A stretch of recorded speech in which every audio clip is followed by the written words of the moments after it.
Effet digital numéro 1. Attention, caméra numéro 2. Running Man est un film avec Arnold Schwarzenegger, sorti en 1987. À l'époque, le film n'a pas fait un carton, et encore aujourd'hui, quand on en parle, les gens pensent qu'il s'agit d'un film mineur dans la carrière de l'acteur autrichien. Dans cette vidéo, je vais vous montrer que Running Man est en fait un film beaucoup plus riche qu'il n'en a l'air, surtout quand on le revoit en 2023. Hey Charlie, t'as regardé Running Man hier soir? Je rate jamais ça. J'ai même gagné 500 $. Comme il s'agit d'un film avec Schwarzenegger, on se dit de prime abord que l'on va avoir un film d'action bien bourrin, ce qui n'est pas faux. Le film date de 1987, mais se déroule en 2017. Il anticipe donc le futur d'une trentaine d'années. Le film commence par un scroll. On nous dit qu'en 2017, l'économie mondiale s'est effondrée. La nourriture, les ressources naturelles et le pétrole sont rares. Un état policier, divisé en zones paramilitaires, règne d'une main de fer. La télévision est contrôlée par l'État, et un jeu télévisé sadique, le Running Man, est devenu le programme le plus populaire de l'histoire. Les arts, la musique et les communications sont censurés. Aucune dissidence n'est tolérée. Voilà qui plante le décor. Alors pour avoir refusé de tirer sur une foule désarmée, réclamant à manger, Ben Richard se retrouve sélectionné pour participer au Running Man, un jeu télévisé dans lequel les repris de justice sont poursuivis par une meute de bourreaux lourdement armés, le tout sous les acclamations du public. J'aimerais que ce soit vous qui nous donniez le nom du tracker que vous avez envoyé pour courir après ces trois dangereux criminels. Alors je passe rapidement sur le fait qu'il s'agit là d'une adaptation très libre du roman de Richard Bachman, alias Stephen King, d'un remake inavoué du Prix du danger d'Yves Boisset, sorti en 1983. Running Man est réalisé par Paul Michael Glaser, alias Starsky, dans la fameuse série policière Starsky et Hutch. Vous êtes formidable. Alors si en 1987, Running Man fut interprété comme un petit film cool de science-fiction qui est prêté plutôt à sourire, force est de constater qu'en 2023, cette histoire de jeu du cirque télévisé devient malheureusement de plus en plus réaliste.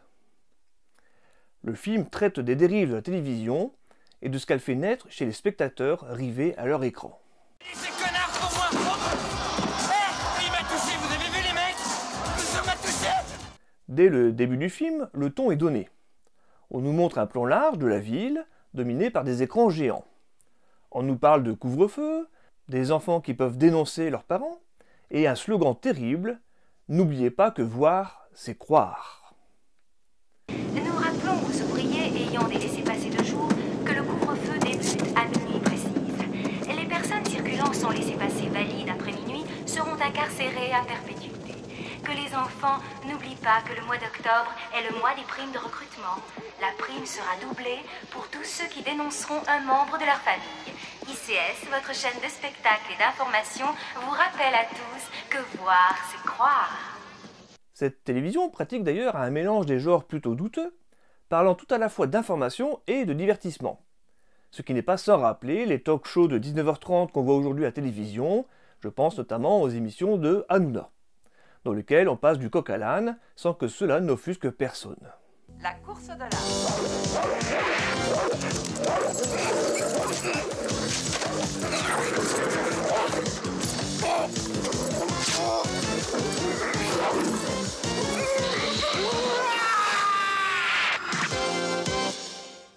On notera d'ailleurs que la même année, une critique identique de la télévision apparaît dans le film Robocop de Paul Verhoeven. L'émission phare de cette télévision poubelle est le fameux jeu Running Man, lequel met en scène des mises à mort spectaculaires, tout en encourageant la population à spéculer sur les enjeux de cette mascarade criminelle légale. Ça y est, venez, l'émission va commencer! Amenez-vous, c'est fini, on s'est tiré avec elle! Allez, par ici, amenez-vous, allez! Le jeu se déroule dans une arène géante, constituée des restes de Los Angeles, après un tremblement de terre qui a fait des milliers de morts.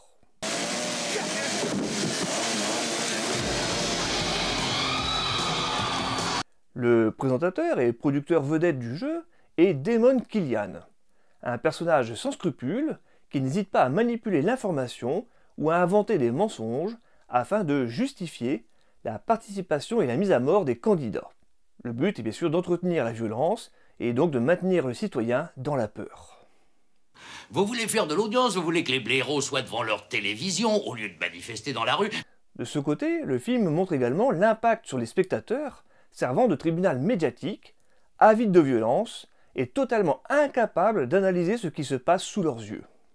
Mon mari et mon petit ami, ils ont leurs préférés, mais moi, je les préfère plutôt grands et câlins. Alors ? Quant à l'absurdité des trackers, que ce soit Bezo et ses attaques à la tronçonneuse, Sub-Zero et sa crosse de hockey, ou Dynamo et ses circuits électriques, elle n'est pas sans rappeler la débilité de nos candidats de télé-réalité. Seigneur Jésus. Ah ouais, c'est lui. Alors bien entendu, Running Man n'a strictement rien inventé. Ces sujets furent déjà abordés dans le 1984 de George Orwell et au cinéma dès 1975 avec Rollerball de Norman Jewison.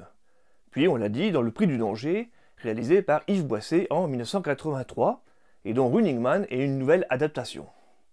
Mais ce qui est incroyable quand on revoit ce genre de film en 2023, c'est de constater à quel point le film fait écho à ce que nous vivons aujourd'hui. C'est là que l'on constate que les changements sociétaux se produisent de manière insidieuse en raison de notre capacité d'adaptation. Comme on finit par s'habituer à tout, on ne remarque même pas que le monde change, parfois à notre insu. On ne fait pas forcément attention au fait que les sportifs professionnels sont devenus des athlètes surhumains, et que les catastrophes naturelles sont de plus en plus nombreuses et dévastatrices chaque année. Tous ces changements deviennent soudainement évidents lorsque l'on regarde 20 ou 30 ans en arrière. Tous les dimanches, de 20h à 23h, soyez au rendez-vous sur ICS. C'est une émission produite avec l'accord du ministère de la Justice. Running Man! Alors bien sûr, en 1987, Internet n'en est encore qu'à ses balbutiements, et les scénaristes de Running Man sont loin d'imaginer l'arrivée des réseaux sociaux, qui font qu'aujourd'hui, plus personne n'arrive à savoir où est la vérité. À tel point que des cours d'éducation aux médias et à l'esprit critique se multiplient auprès d'une jeunesse qui est totalement perdue. Alors le film a également vieilli et sent bon les années 80. Schwarzenegger incarne ici l'archétype de l'actionman américain qui désigne tout avant d'emballer la nana à la fin. Avec une durée d'1h40, on peut reprocher au film de traiter son sujet avec beaucoup de superficialité. Beaucoup de choses sentent bien sûr la facilité à planer, comme le fait que l'émetteur de télévision se situe comme par hasard dans la zone de jeu, à la portée des concurrents. Embrouiller le réseau. Si ça continue, c'est mon pied que je vais mettre en liaison avec vos culs. Et c'est pas le réseau que ça va brouiller. Quant au final, il est un peu bâclé, disons. Il suffira tout simplement que le public assiste aux prouesses du héros pour que l'opinion publique s'averse et se rebelle contre le système. Alors pourtant, j'aime bien cette fin un peu abrupte, qui interpelle d'ailleurs le spectateur. Car le héros a tout dézingué, il finit par emballer la nana, ils s'en vont, et quelque part on reste comme ça en suspens, on attend une suite, et on pourrait se dire une suite après cette courte page de publicité.